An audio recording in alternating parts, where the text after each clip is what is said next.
Bonjour à toutes et à tous et bienvenue sur Service Gagnant, l'émission des sports de raquettes. On est ravis de vous retrouver pour le 8e épisode de la saison. Driss Kamel est toujours à mes côtés. Aujourd'hui, nos chroniqueurs sont des visages connus sur Service Gagnant. Naël Guillemard et Jules Stéphos sont présents. Un des premiers temps forts en padel, le retour extraordinaire d'Arthur Fils et Indian Wells sont au programme. Mais tout d'abord, faisons un petit tour de l'actualité dans les sports de raquettes.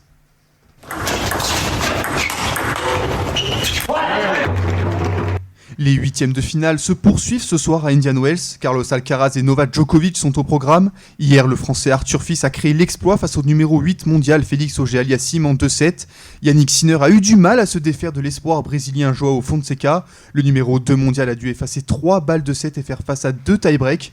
Du côté des autres résultats, Alexander Zverev et Lee Tien sont les deux autres qualifiés pour les quarts de finale. Côté féminin, la Canadienne Victoria Mboko continue son ascension fulgurante. 10e mondiale à 19 ans, elle a battu hier la numéro 6 mondiale Amanda Anisimova en 2-7, 6-4, 6-1. En quart de finale, elle sera opposée à la numéro 1 mondiale Aryna Sabalenka qui s'est imposée face à Naomi Osaka.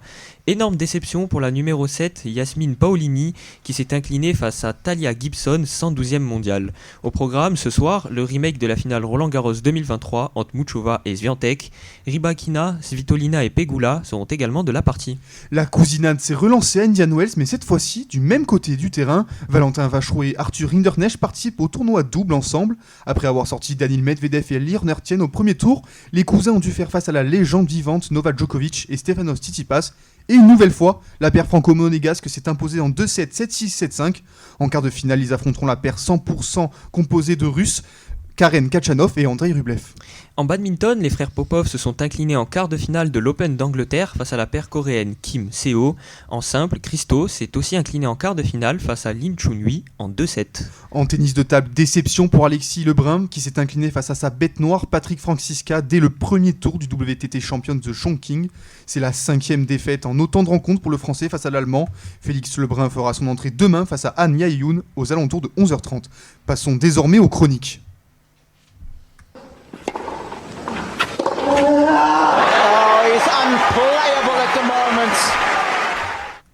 Le circuit Premier Paddle passait par l'Espagne cette semaine pour le deuxième rendez-vous de la saison 2026. Après l'ouverture au Moyen-Orient, le P2 de Gijón a rendu son verdict ce dimanche. Alors, qui a pris le pouvoir dans les Asturias et comment se sont comportés nos Français ? On fait le point avec Jules Stéphos. On est effectivement au tout début de ce marathon 2026, c'est le deuxième tournoi du calendrier et après la chaleur du désert, Gijón servait de premier test européen. L'an dernier, la paire Coelho-Tapia avait survolé les débats ici et tout l'enjeu était de voir si la concurrence avait réduit l'écart durant l'hiver. Chez les messieurs, pas de révolution, mais une confirmation. Arturo Coelho et Agustín Tapia conservent leur couronne. Ils se sont imposés en finale face à Fede Chingoto et Ale Galán dans un match de très haut niveau, 6-4, 7-5. C'est leur deuxième titre en 2 tournois cette saison. Ils sont intouchables physiquement et tactiquement en ce moment. Chez les dames, la surprise est venue de la paire Delphi Brea et Bea González. Elles ont fait tomber les numéros 1 mondiales Ari Sanchez et Paola José Maria au terme d'un combat épique en 3-7. 6-3, 4-6, 6-2. C'est un signal fort envoyé pour la suite de la saison. La hiérarchie féminine va être très disputée cette année. Et côté tricolore, est-ce qu'on a eu de quoi vibrer cette semaine ? Eh bien, c'est un bilan globalement positif pour ce début de saison.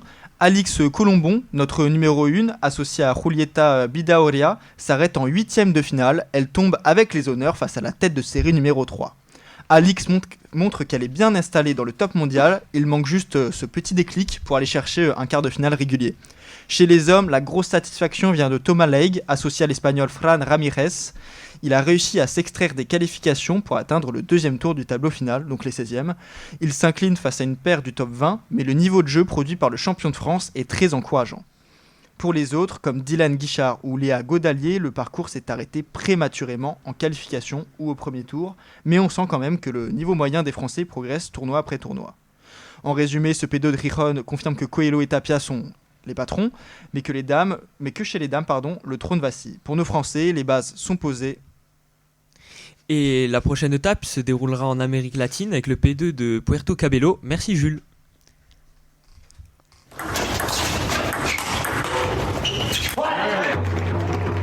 Il y a une histoire aujourd'hui qui fait vraiment plaisir à raconter. Le retour d'Arthur Fils continue d'épater avec en point d'orgue une grosse performance hier à Indian Wells, Naël Guillemard.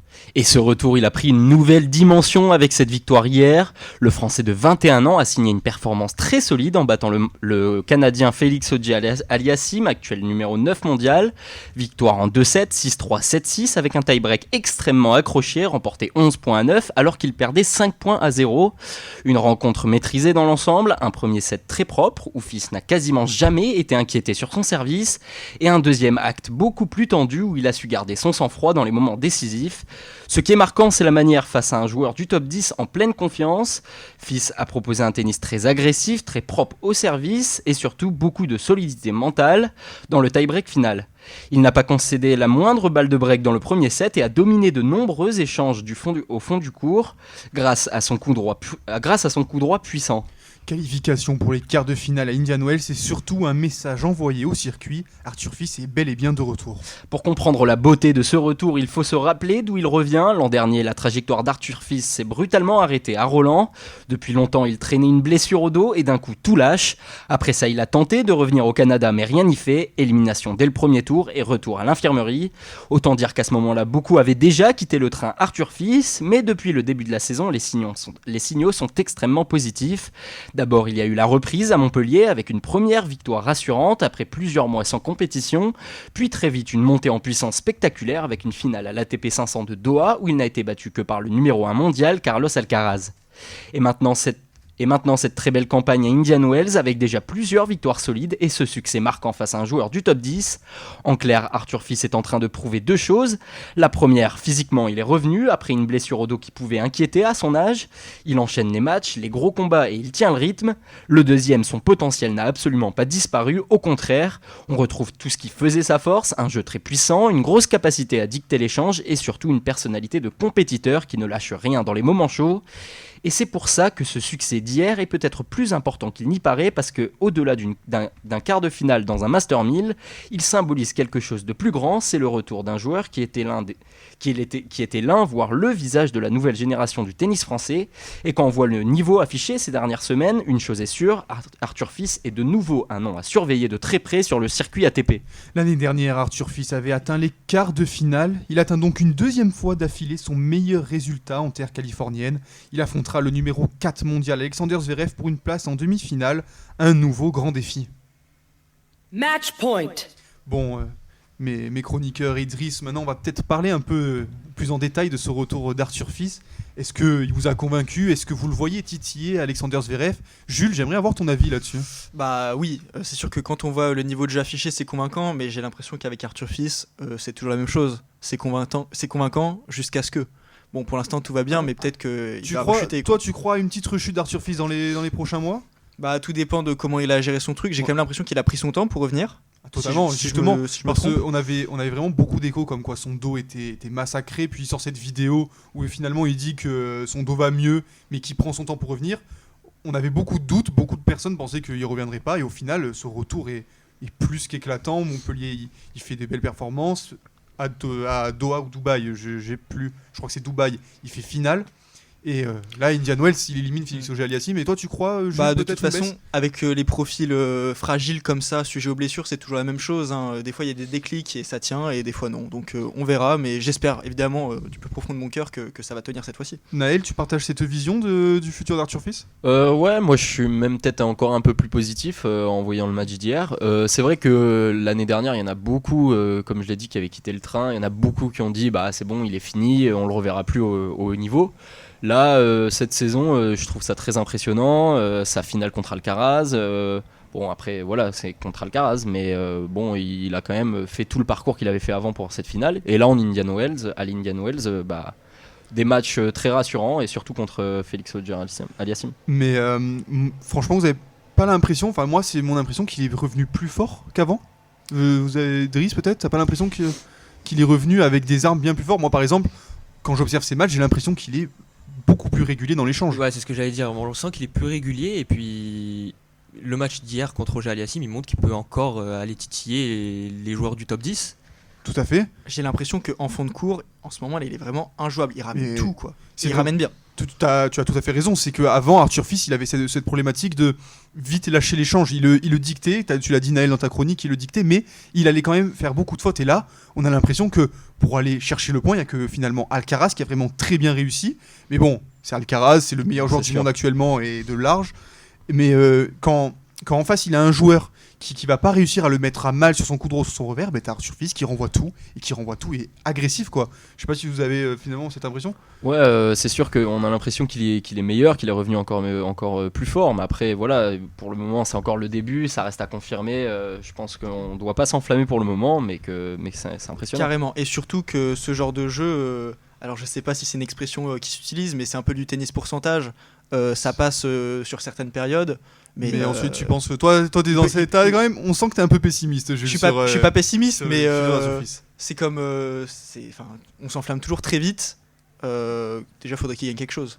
Tout à fait. Faudrait un petit peut-être. Ouais. Aller loin dans ce Masters 1000. Il est au niveau. Et justement, est-ce qu'on jouerait pas un peu au jeu des pronostics ? Il jouera donc demain. On n'a pas encore la programmation contre Alexander Zverev.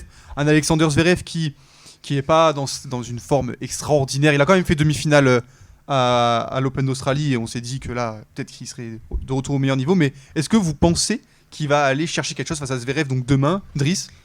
Pourquoi pas déjà se venger de l'année dernière quand il a perdu à Rome contre lui, même si c'était un mais match assez compliqué. On rappelle qu'il a battu Zverev à Indian Wells justement l'année dernière. C'est pour ça, et en plus sur la même terre, enfin sur la même surface du coup. Donc pourquoi pas espérer. Un petit prono, Driss ? Bon allez, on va se mouiller un peu, allez on va dire qu'il va gagner, même si j'ai du mal à y croire. Mais bon. Jules ? Ouais, bah tout dépend aussi de Zverev et de ses premières balles. Si ça rentre, ça va être compliqué, mais franchement, moi je pense que c'est atteignable. Et s'il gagne, bon après ça sera Sinner. Ouais, c'est ça. Non, Sinner ou Lerner Tien, attention, c'est jamais. Lerner Tien, grosse pépite, restez branchés. Non, moi sincèrement, je trouve qu'il a beaucoup progressé cette année. Tout à fait, ce serait un autre débat, on en a parlé déjà, c'était avec vous qu'on en a parlé, Lerner Tien ou Joao Fonseca. Naël, un petit pronostic pour ce match entre Arthur Fils et Alexander Zverev ? Ouais, je pense que c'est compliqué. Tout va dépendre du jeu de Zverev. On sait que Zverev, des fois, quand ça rentre, c'est impossible. Et donc, ça dépendra. Je pense qu'on pourra le voir assez vite. Sachant que Zverev, j'ai une stat intéressante sur le tournoi, il a beaucoup changé son jeu.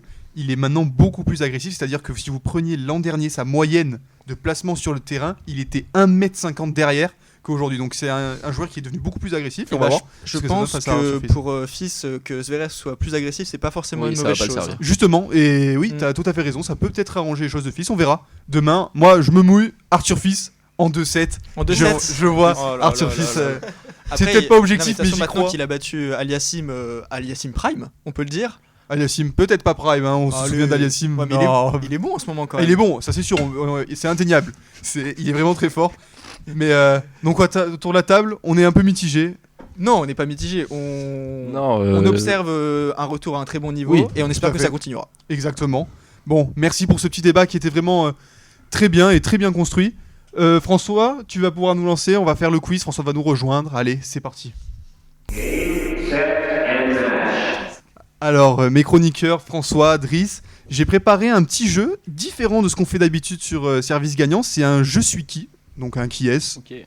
Donc c'est un qui est orienté sur les comebacks, les retours. On est un peu dans la même lignée que les retours de blessures, voilà. des retours de blessures, des même retours en cours de match juste de personnes qui ont pas pendant le match. C'est un retour long, c'est un retour de carrière, quelqu'un qui a arrêté pendant une période ou qui a eu du mal pendant une période et qui est revenu. Le premier est très difficile. Je sais pas pourquoi j'ai commencé par le plus difficile. Est-ce qu'on connaît ce tennisman ? Oui, c'est un tennisman qui pas très connu, mais qui a fait quelques matchs, qui a fait quelques petites performances. Genre Silic ? Non, moins connu. Ok. Vous allez voir. Je suis un homme qui a dû arrêter le tennis en 2025 pour des raisons de santé graves. J'ai notamment dû subir une greffe du tendon d'Achille. Cette blessure aurait pu stopper ma carrière. Je reviens à Adélaïde cette année, après être redescendu à la 670e place mondiale. Pour mon premier match, je bats le numéro 50 mondial Sébastien Corda, avant une nouvelle fois de me blesser. Et je dois hélas faire forfait à l'Open d'Australie cette année. Opelka. Non. Ah putain. Oh, pardon. Désolé. Je suis. Alors, il a été très connu l'année dernière parce qu'il a fait un match. Non, il y a 2 ans, pardon, parce qu'il a fait un match d'anthologie contre Andy Murray. C'est un Australien. Je savais qu'il était difficile et que. C'est pas un nom qui. C'est un Australien. Il a fait le double avec Est-ce Nick que Kyrgios. c'est Duckworth, un truc comme Thompson ? ça non Dick Worth ? Thompson, non. Ce n'est pas Duckworth et ce n'est pas Thompson. C'est Watson ? Non, vous avez dit. C'est un Australien qui a été On a dit tous les Australiens, qui a là. été dans le top 60. Alors, si je peux me permettre, j'ai l'impression que un des chroniqueurs, Il y c'est-à-dire a de la Dumas- triche, il y a de la Euh, tentative de triche autour Non, du il n'y a pas de plateau. tentative, il y a réussite de triche, il sait très bien qu'est-ce que c'est. Je sais pas qui c'est. Bon alors, je vais vous le donner Non, parce non, que non, c'est- non, non, c'est- tu nous le donnes pas. Je vous laisse, tu vas je vous laisse donner- encore juste Donne des indices. 30 secondes. Des indices, c'est difficile à en donner. Ah ouais Il a fait le double avec Nick Kyrgios, c'est un joueur que si en fait si vous l'avez pas maintenant, je pense Est-ce pas que vous qu'il est l'aurez. noir? Non. Non. Je vais vous le donner hein. Thanasi Kokinakis. Bon, Ah ouais, C'est- non. c'est je- dommage que je- vous l'ayez pas je eu. l'aurais pas eu. non. Mais Je donc sais voilà, pas il si a j'ai arrêté déjà sa vu carrière. jouer. Il Non, aurait je suis sûr pu que je l'ai jamais vu il jouer. aurait dû avoir il a eu donc une greffe du tendon d'Achille, ça aurait pu être très grave, mais il est revenu. Ah, du coup, il a pas eu greffe finalement? Si, il a eu une greffe. Il a eu une greffe Ok. et il est revenu cette année, mais c'est encore un peu difficile son retour. Et donc, face à Andy Murray, il avait fait un match en 5-7 et c'était un match assez Après, extraordinaire. quel comeback? Pour faire un comeback, faut déjà être. C'est pas sur justement, le c'est terrain. un gars qui c'est retourne ce et random qui va revenir. Bon, alors attendez. La deuxième question, celle-là, c'est une joueuse qui est très connue et vous allez voir, c'est de la culture générale. Pour de Donc, vrai je suis une femme considérée comme l'une des meilleures joueuses de tous les temps. Bah, Venus Williams. Mais je suis surtout, connue pour un drame. Alors que je remporte mon 8e Grand Chelem à 19 ans, je me fais agresser d'un coup de couteau de cuisine dans le dos par un fan de ma plus grande rivale, Steffi Graf. C'était en 1993. Je fais alors une dépression et je suis atteint d'un putain. syndrome d'hyperphagie incontrôlée et je ne reviens sur le circuit qu'en 1995. Très J'arrive connu. tout de même à remporter un autre Grand Chelem, donc un retour quand même assez marqué, mais je n'arriverai jamais à retrouver mon niveau d'avant parce que je n'aurai qu'au final 9 Grands Chelems dans ma carrière. Je suis Monica Seles. exactement Jules, un point pour Jules, Sans triche, évidemment. bien sûr. Jules qui se Non, remporte c'est ce vraiment point. pas mon Monica joueur. Seles, donc c'est vraiment c'est vraiment un grand drame Oui. parce que Monica Seles aurait pu devenir, je pense, la joueuse la plus titrée de l'histoire Oui, c'est sûr. au Grand Chelem parce qu'elle en avait 9 à 8 à 19 ans. Je pense J'avais que plus dans son notre nom. génération, pas beaucoup de gens la connaissent. Ne- De rien, je pense qu'elle est bah, pas trop en fait, restée c'est- dans C'est l'histoire. revenu un C'est peu. un sujet qui sur les c'est un réseaux, sujet qui revient beaucoup sur les assez réseaux, beaucoup. cette agression au Ouais. couteau notamment. Ouais. Bon, là, on rentre maintenant sur un joueur qui est plutôt très connu. Je suis un homme réputé pour mon coup droit. Je remporte l'US Open en 2009. Juan Martín del Potro. François l'a eu direct sur la deuxième phase, donc Juan Martín del C'est Potro. louche, c'est allé vite là quand même. Plusieurs fois, non, mais c'est quand même un vainqueur joueur de l'US très connu. Open Coup 2009 droit, et US Open Argentin, 2009. coup droit, il n'y en a Vainqueur pas des Jeux 500. Non, médaille d'argent et médaille de bronze, Ah, autant pour mais moi. pas vainqueur. Il perd face à Andy Murray en finale. Je reviens donc à mon meilleur, donc il doit plusieurs fois opérer au poignet. Il revient à son meilleur niveau en 2018 et remporte son premier et seul Masters 1000 à Indian Wells. Donc Juan Martín del Potro, un point pour François, un point pour Jules. Je suis une Française. J'ai annoncé mon retour en 2017 après avoir arrêté en 2013. Je participe à une exhibition en mars 2017 contre Serena Williams, mais au final, je ne jouerai pas sur le circuit, contrainte de prendre ma retraite à cause de douleurs à l'épaule droite. Je reste la dernière Française à avoir remporté un grand chelem. C'était à Wimbledon en 2013 et je trouve ça honteux. Marion que- Bartoli, Marion Bartoli.